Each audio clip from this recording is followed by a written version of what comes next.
Un buco nell'acqua che non è passato inosservato. Il Consiglio Comunale di Agrigento non approva la società consortile che dovrà gestire in futuro il servizio idrico. Con 15 sì e 3 astenuti, tra cui l'ex sindaco Firetto, Aula Sollano, ha approvato un atto che chiede ulteriori carte di appoggio per valutare costi e pericoli. Uno statuto che invece è stato votato e deliberato dai sindaci del Lati, votato da quasi tutti i consigli comunali della provincia.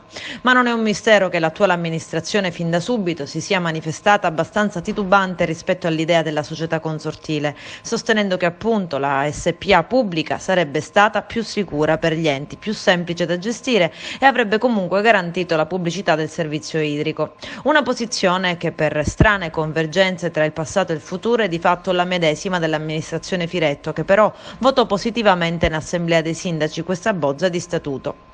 E l'associazione Ali Autonomie Locali Sicilia, alla luce del voto emerso dal Consiglio Comunale di Agrigento, esprime forte preoccupazione per il rallentamento di un percorso verso la ripubblicizzazione dell'acqua, intrapreso dai sindaci che compongono l'ATI di Agrigento. Questo rinvio del comune capoluogo rischia inesorabilmente di compromettere il virtuoso iter e lasciare in mezzo al guado i comuni agrigentini che hanno individuato all'unanimità la costituzione di un'azienda speciale consortile quale futura forma di gestione in provincia.